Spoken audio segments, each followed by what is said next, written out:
Ma 7e randonnée se déroule en cœur de Charente, une communauté de plus de 20 000 âmes créée en 2016 au nord-ouest de ce département et plus précisément dans le Ruffécois. Du bord de la Charente, ici à Mansle, mon point de départ, je gagne Saint-Groux.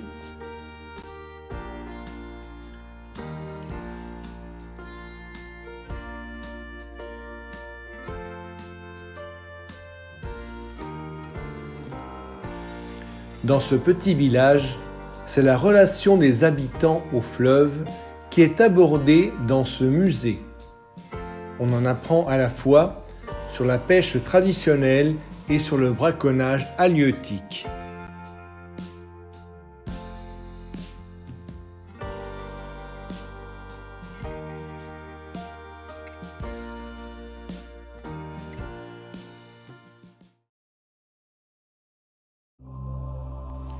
Mais aujourd'hui, c'est plus particulièrement une histoire d'hommes et de pierres que je vais vous raconter.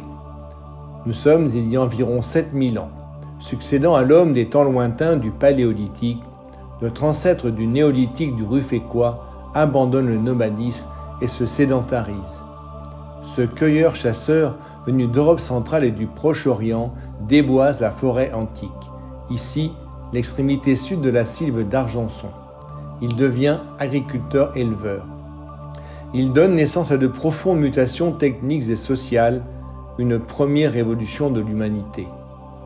Peut-être est-il à l'origine du réchauffement climatique que nous connaissons aujourd'hui, en devenant moins frugal que son lointain ancêtre du Paléolithique et en entamant les puits de carbone de nos forêts primaires pour satisfaire ses nouveaux besoins. Si Napoléon III, par son intérêt pour la préhistoire, a sans doute encouragé le développement de l'archéologie telle que nous la connaissons, ce sont bien des prospections aériennes récentes qui ont révélé l'existence de camps néolithiques ceinturés de fossés, comme ici à Charmey.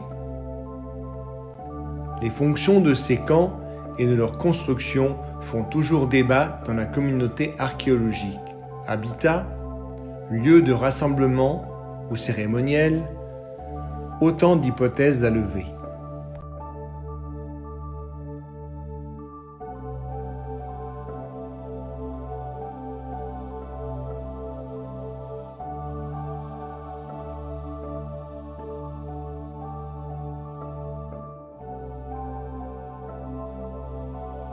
Ici, dans ce Nord-Charente, le passé de l'homme du Néolithique se manifeste de façon très visible par plusieurs masses vertes dissimulant de nombreux tumuli et les premières architectures monumentales de l'histoire, les mégalithes.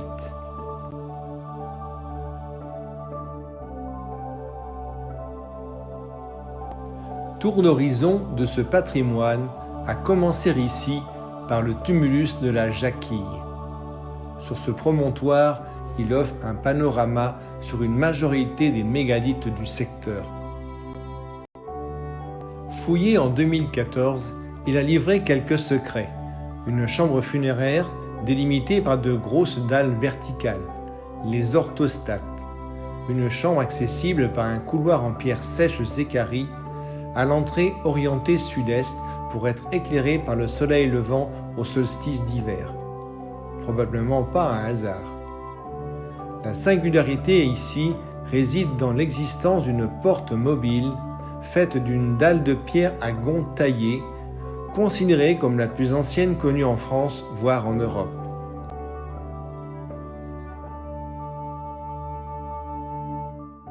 Plus à l'ouest, sur cette ligne de crête, se dévoilent les dolmens de la Petite et de la Grosse Pérotte. Les tumuli qui les recouvraient ont disparu depuis bien longtemps, révélant ainsi les dolmens qu'ils abritaient.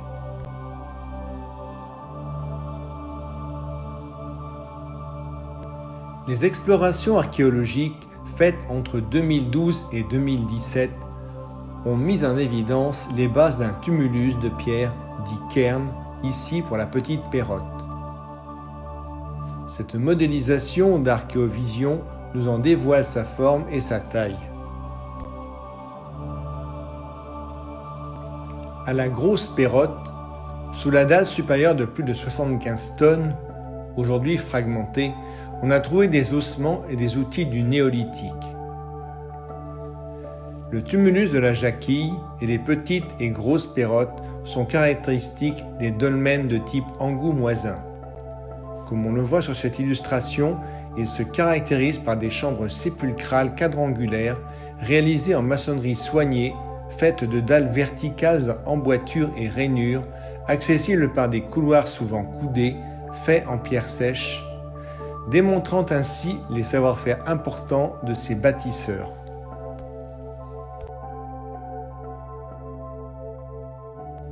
Avec le domaine de la Maison de la Vieille et le tumulus de la Garde que vous découvrez maintenant, des mégalithes situés à quelques centaines de mètres des Perrottes, ils constituaient à n'en pas douter une grande nécropole.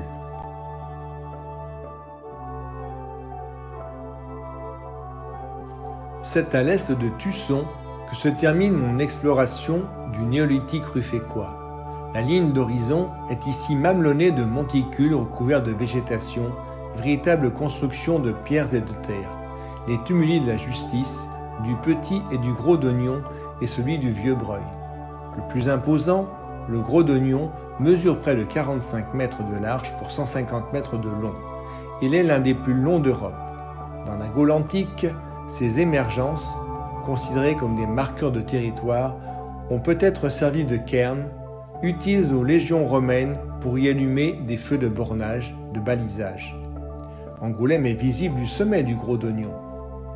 Quant à la destination de ces sépultures, Jean-Paul Demoule, archéologue et professeur émérite à Paris-Panthéon-Sorbonne, estime que ces grands tombeaux à mégalithes, certains raffinés avec des orthostates martelés ou lissés, témoignent d'une société inégalitaire.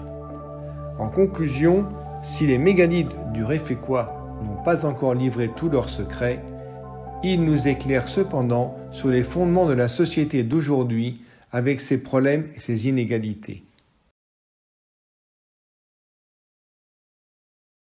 Venant de l'Est, voici Tusson.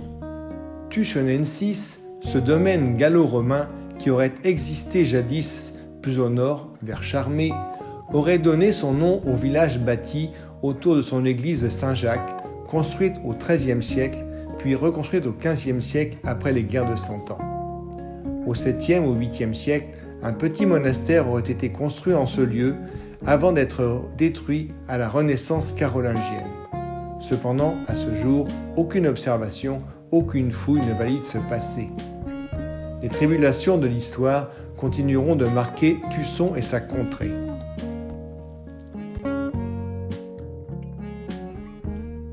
Ainsi, on atteste le cimetière médiéval voisin de Ligné. Il renferme 70 pierres tombales des XIIe et XIIIe siècles, dont 63 d'entre elles sont classées au titre des monuments historiques. Des pierres tombales sculptées de croix de religieux, d'étendards, d'épées, qui orientent possiblement vers une sépulture de chevaliers de l'ordre des Templiers. Une affirmation contestée cependant.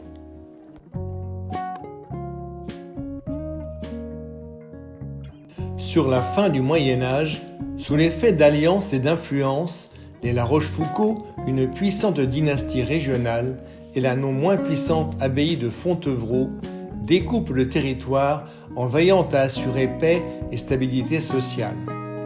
C'est dans ce contexte qu'est construit le prieuré de Tusson, un ensemble de grande envergure, ici vu de l'ouest. Il se compose de deux parties selon l'usage à cette époque chez les fontevristes, le prieuré des dames et le clos des hommes. Le prieuré des hommes que l'on voit ici a été moins éprouvé par les conflits et les affres du temps. En 1995, une association de passionnés du patrimoine régional, le club archéologique Marpem, le restaure. Selon Isabelle Chasson, archéologue et historienne de l'art, l'ensemble aurait connu des incendies et tremblements de terre. Les vestiges d'arcs-boutants et de culées sur l'église pour consolider ces structures ébranlées témoignent de l'implication de maîtres maçons venus d'Île-de-France. Un aqueduc desservait l'endroit. Son exploration récente a permis d'estimer qu'il avait aussi un usage pour une pisciculture médiévale. Enfin, à proximité, le cimetière a révélé la présence de tombes à plusieurs sépultures, remplies de nombreux squelettes présentant des pathologies d'ordre rhumatologique. Faut-il en conclure que le Tusson médiéval était connu pour des eaux bienfaitrices et recherchait des malades? La question se pose.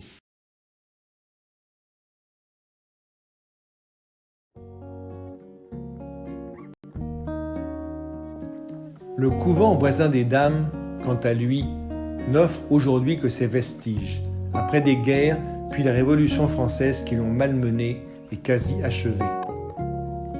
On devine cependant la grandeur passée du site monastique, placé comme cela était la règle chez les fontevristes, sous la responsabilité d'une supérieure, une prieure, qui exerçait sa juridiction sur les deux groupes, moniales et moines. Il ne reste de cet ensemble que cette grosse tour et ce puissant pilier, épaulé de 4 grosses colonnes couronnées de magnifiques chapiteaux sculptés de palmettes et de rinceaux. La vie monastique de Tusson s'est éteinte au moment de la Révolution.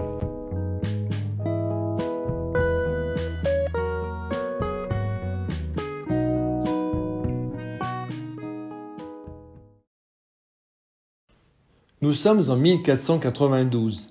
Les Anglais ont perdu la bataille de Castillon en 1453 et sont boutés hors de France. Une paix durable revient. À la cour des Valois-Angoulême, une vie littéraire et artistique rayonne, marquant une première renaissance. Mais c'est surtout une naissance qui ancrera Tusson dans l'histoire que l'on retiendra, celle de Marguerite d'Angoulême, sœur de François Ier, devenue reine de Navarre. Elle séjournera plusieurs fois vers la fin de sa vie à Tusson, au prieuré des Dames, ou dans cette maison à façade Renaissance, aujourd'hui devenue maison du patrimoine. Amoureuse des arts, ouverte aux idées nouvelles de son temps, soutien des réformistes de l'Église catholique, femme de lettres et écrivaine mêlant amours sacrés et profanes, elle aurait aimé ce jardin monastique médiéval avec ses simples, ses bouquets et vergers romantiques. Si vous y passez, dans le léger bruissement des feuillages, entendez sa voix vous murmurer à l'oreille. L'arbre sec et fâcheux à voir, raboteux et dur à toucher, que nul ne désirait avoir, maintenant pouvons le toucher, il fleurit et verdoie, voici nouvelle joie. Le rossignol qui s'est fâché pour la rigueur de l'hiver froid, maintenant il n'est plus caché, mais sur la branche il se tient droit, il jargonne et verboie, voici nouvelle joie.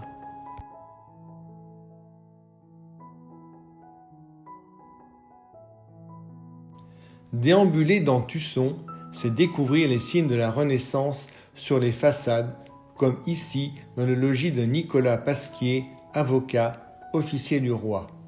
Ce lieutenant général du bailliage de Cognac fut l'artisan de la paix entre les religieuses de Tusson et l'abbesse de Fontevraud, intraitable, elle qui voulait leur imposer une nouvelle supérieure. Finalement, le Parlement reconnut le droit des moniales contre l'abbesse à choisir leur prieur. Aujourd'hui, seule subsiste la partie occidentale, l'aile est ayant été démolie à la fin du XIXe. À l'origine, le bâtiment plus important était bordé par 2 échauguettes, comme on le voit sur ce montage. Au bord d'un circuit fleuri, cette demeure à l'enseigne, jardin d'aromates, restaurée avec bon goût par le club Marpen, accroche le regard. Ses fenêtres à meneaux sont emblématiques de la Renaissance et ses murs d'enceinte au couronnement en lauze calcaire constituent un ensemble aussi protecteur et défensif qu'esthétique.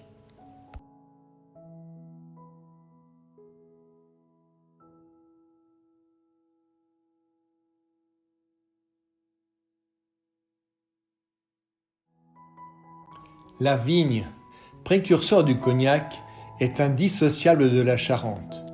Connue dès l'époque romaine à Tusson, elle naît probablement au XIIe siècle dans le prieuré pour la production du vin de Metz. À la fin du XVIIIe et dans la première moitié du XIXe siècle, jusqu'à la contamination du vignoble par le phylloxéra, l'activité viticole prospère et participe à l'évolution architecturale du village avec la construction d'importantes demeures aux porches d'entrée cintrées, caractéristiques du modèle charentais.